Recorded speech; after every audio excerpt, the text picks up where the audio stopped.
As organizações sociais estão cada vez mais presentes no Brasil e em Santa Catarina. São elas responsáveis pela gestão de diversos serviços públicos, tanto na área da saúde, educação, desenvolvimento social e preservação do meio ambiente. Essas organizações sem fins lucrativos recebem recursos públicos para atuarem.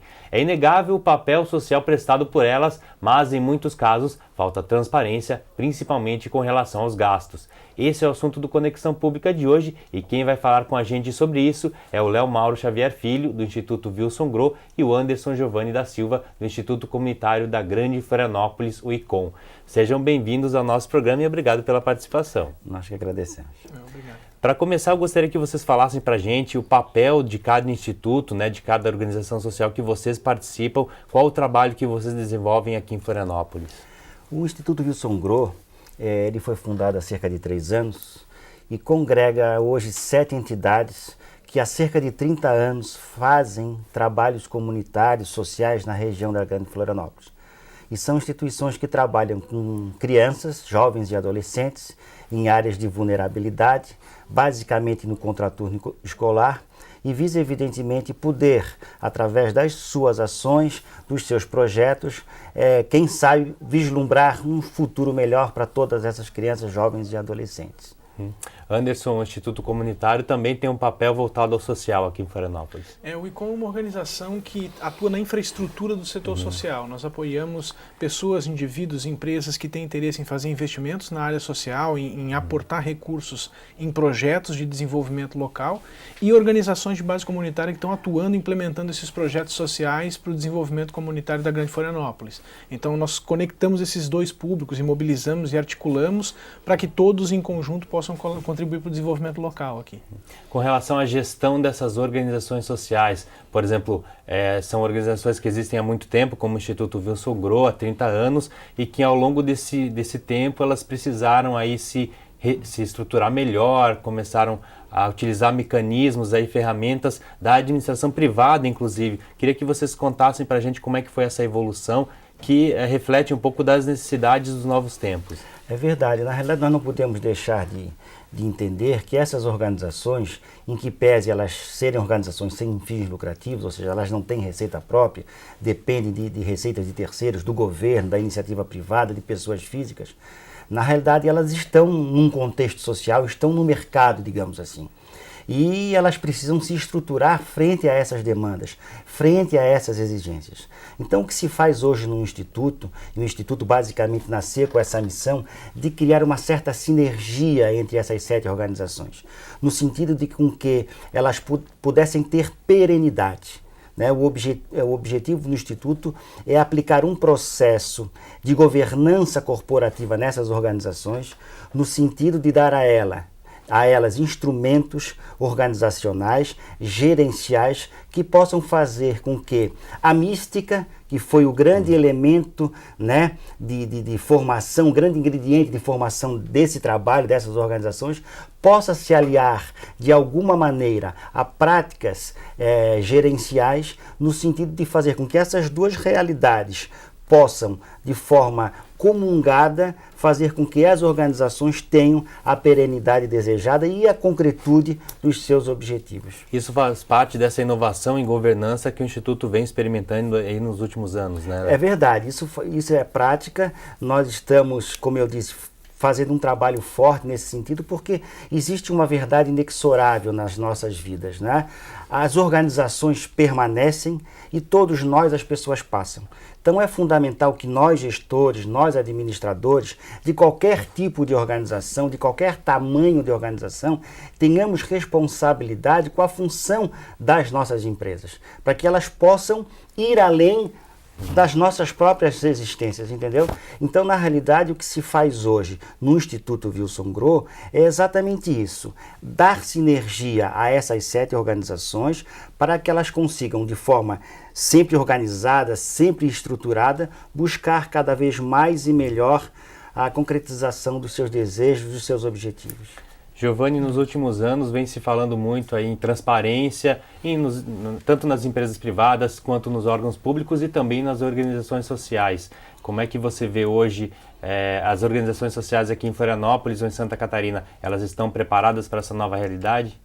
O que a gente trabalha com um campo de organizações, né? São mais de 200 instituições que participam das diversas atividades que acontecem aqui na Grande Florianópolis nesse setor. Então elas são atuantes, atuam em várias áreas diferentes e há muito tempo atrás, a partir de 2007, não tanto tempo assim, começou-se a discutir muito o papel das organizações pelo fato de elas estarem utilizando recursos do governo, públicos do governo, e de como que elas poderiam operar ou deveriam operar esses recursos de forma a responder para a sociedade ao atendimento da demanda, mas também o cuidado com o processo de investimento desse dinheiro, né? Então, quando uma organização ela faz uma parceria com qualquer instância governamental, ela acaba atuando como se fosse um braço do governo e então atua da mesma forma que a burocracia pública deve atuar. Isso, do ponto de vista das instituições da sociedade civil, é muito complicado, porque elas não têm estrutura para lidar com essa burocracia. Elas têm capacidade de ação e capacidade de impacto, mas não têm estrutura para lidar com essa burocracia. Ou seja, muito recurso acaba se perdendo nos processos, e é assim que tem acontecido no governo, e pouco acaba indo para o campo, ou menos acaba indo para o impacto direto. Que é a vantagem dessas instituições, que elas fazem bem a impacto direto. Então o que tem acontecido agora é que as instituições estão buscando mobilizar recursos, e aí privados, para elas mesmas poderem se comunicar melhor com a sociedade, e mostrar por que a sociedade deve contribuir para a sua manutenção, para que elas não dependam de investir um recurso de uma maneira para a qual elas não estão preparadas. Entende? Então, se eu atuo com recurso do governo, eu preciso atuar como se eu fosse governo, mas eu não sou. Se eu atuo com recursos do governo, em parte, mas atuo principalmente com recursos que vêm da sociedade civil, que vêm das pessoas, que vêm das empresas, dos institutos, do cidadão mesmo, que quer ver o seu desenvolvimento local e quer participar como doação, essas instituições têm muito mais chance de fazer impacto local e serem também mais transparentes, porque elas começam a se comunicar com as pessoas que estão em volta. Então, quando eu faço uma doação menor para uma instituição, eu vou fazer para a instituição que está do meu lado. E aí eu consigo acompanhar o trabalho, eu consigo ver o resultado, eu não preciso que ela tire 5 cópias de uma nota fiscal para me mostrar que ela está fazendo o que ela disse que ia fazer. Existem ali alguns mecanismos que eles facilitam a transparência, melhoram a transparência das organizações sociais com relação à sociedade, como você falou, a própria comunicação com a comunidade onde ela está inserida, com as pessoas com quem ela está lidando, também a divulgação de balanços sociais, balanços contábeis, tudo isso melhora então essa transparência das organizações sociais. Isso, e essa é uma preocupação das instituições, então não só a sociedade como um todo pede por mais informação, eu iria para além da transparência, mas informação, tanto da informação das empresas, as pessoas querem saber o que as empresas fazem, elas querem saber o que o governo faz e elas também querem saber o que as organizações fazem.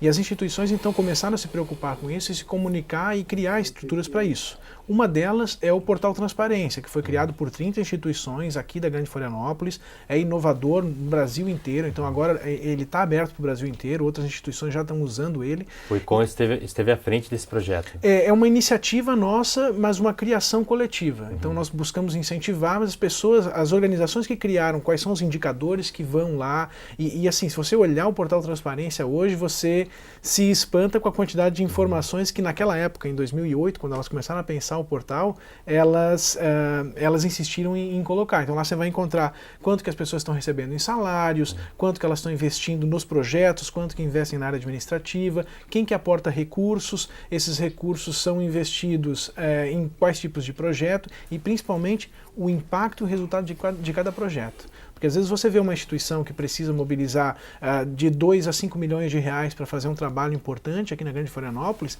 e aí você pensa, poxa, essa organização está administrando milhões de reais, olha só. Mas você não consegue conectar aquele valor com o impacto que ela está fazendo na sociedade civil. Eu acho que o Léo pode falar um pouquinho mais sobre isso, assim, né? Quando você vê o que a organização faz com o valor que ela mobiliza, você vê que ela faz milagre. Com certeza. A transparência melhora, inclusive, a credibilidade da organização social, né? E um aspecto interessante que tem que se colocar quando se fala em governança, se fala em transparência, em prestação de contas, isso não pode ser motivo de uma obrigação. Isso tem que ser uma iniciativa da própria entidade. Nós não prestamos contas porque somos obrigados. Nós prestamos contas porque nós devemos prestar conta. Quer dizer, a relação é um pouco diferente, né? Agora, e o resultado também é outro. Evidentemente que sim. Agora, com relação a essa questão da efetividade, isso é muito claro, assim. Que se faz muito com pouco, entendeu? A verdade é essa, né? Quer dizer, uma empresa, não estou fazendo uma crítica ao governo, muito pelo contrário, mas uma empresa privada, aonde se busca de forma incessante os recursos, ou numa organização social, onde os recursos vêm com bastante luta, com bastante trabalho, quer dizer, nenhum centavo pode e merece ser desperdiçado. Então, o que se faz com R$1 numa organização dessa, realmente tem um impacto extremamente significativo. Bom, o debate está muito bom, mas eu vou precisar fazer um pequeno intervalo, peço uma licença para vocês. Nós voltamos em instantes com o debate sobre governança e transparência nas organizações da sociedade civil. Até já!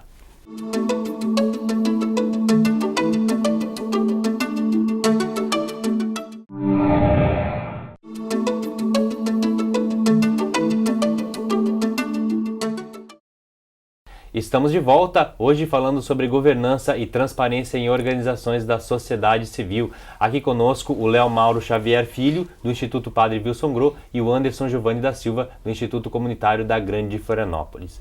Giovanni, hoje grande parte das organizações sociais aqui da Grande Florianópolis, do Brasil inteiro, elas dependem dos recursos públicos. Existe uma dificuldade em conseguir recursos privados? Qual que é esse impedimento hoje que as organizações sociais enfrentam? Hoje o Brasil tem uma cultura de doação que precisa ser muito desenvolvida. Ela ainda é pouco desenvolvida. Assim, em comparação com outros países, é triste até. Não porque as pessoas não querem participar, é porque falta mesmo a construção de meios, faltam as pessoas trocarem mais informação, falta mais participação, mais entendimento, mais diálogo entre as instituições e as pessoas, entre a sociedade civil e as empresas e assim por diante.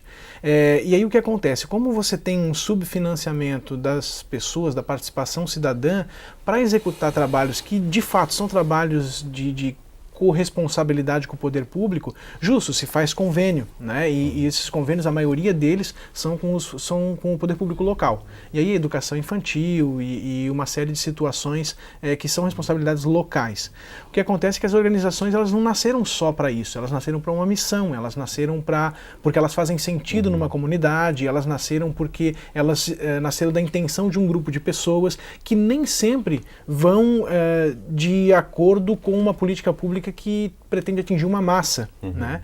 Então o que acontece é que acontece duas coisas, uma descaracterização da identidade da organização, porque ela passa a não ser ela mesma, mas simplesmente um agente da política pública, do poder público, e a outra é a falta de inovação no atendimento, no lidar com as questões que são difíceis e que estão aí pululando na sociedade, que são questões às vezes muito recentes, que ainda não tem uma política pública adequada, ou que elas atendem um número muito pequeno da população, e aí do ponto de vista de custo de oportunidade, do ponto de vista econômico, para o governo não faz sentido elaborar uma grande política pública para lidar com uma doença que atinge um número muito pequeno da população, e aí nós precisamos que a sociedade civil tenha o direito de se reunir e de cobrar do governo, então, que essa pequena parcela receba atendimento, mesmo que não uma política pública massificada. Então, assim, existe um senso para ter sociedade civil, e quando esse senso se perde por uma questão de poder atuar simplesmente com financiamento público, a sociedade civil perde força. Então o que nós precisamos é cada vez mais nós como cidadãos participarmos dos trabalhos, das associações, das entidades comunitárias e sim doarmos, e não doarmos 1 quilo de alimento, 2 quilos de alimento como é o usual. 1 quilo de alimento é R$2, R$3. R$3 ajuda mais uma instituição do que 1 quilo de alimento no contexto local hoje. Porque nós temos aí várias alternativas de alimento, por exemplo, um exemplo pequeno, mas ele é representativo no campo. Nas organizações da sociedade civil, nós trabalhamos com serviços principalmente. E serviços à população significa salários para as pessoas. Léo, hoje o Instituto Wilson Grau trabalha ali com uma parcela interessante ali de recursos privados, 40% mais ou menos. Como é que vocês conseguem obter esse financiamento? Qual o trabalho que vocês realizam nesse sentido? Essa pergunta eu acho que é muito importante e instigadora. E eu agora vou falar não como voluntário, do Instituto Wilson Grow que sou, mas vou falar como empresário. Muito embora eu esteja percebendo que o empresariado tem modificado um pouco a sua maneira de ver e a sua maneira de agir em relação ao seu negócio. Mas é fundamental que a gente entenda que para a perenidade das nossas empresas, o lucro, e nós não podemos ter medo de falar de lucro, nós temos que assumir o lucro como questão fundamental do nosso negócio. Mas nós temos que perceber que o capital ele precisa se tornar solidário. O lucro de uma empresa ele não pode ser único e exclusivamente dirigido à própria empresa ou aos donos da própria empresa. É necessário que a gente passe a perceber que para a perenidade dos nossos negócios, a gente torne este capital solidário. Então eu faço aqui uma carinhosa provocação aos meus pares empresários, não só da cidade de Florianópolis, mas como do estado de Santa Catarina, que parem para pensar nesta realidade. Na realidade de preservação do nosso próprio negócio. É preciso, claro que a gente não quer e nem vai mudar o mundo, mas a gente precisa pensar globalmente e agir localmente. Qual é o nosso mundo de empresa? O nosso mundo de empresa é aquele que está no entorno das nossas empresas. E certamente no entorno dessas empresas existem áreas de vulnerabilidade. Então eu convoco ao empresário que pare para pensar e para ver este mundo além dos muros da sua empresa. A empresa não pode ser uma ilha de prosperidade. A empresa não pode nem deve ser uma ilha de prosperidade. Não que seja fácil a vida do empresário, muito pelo contrário.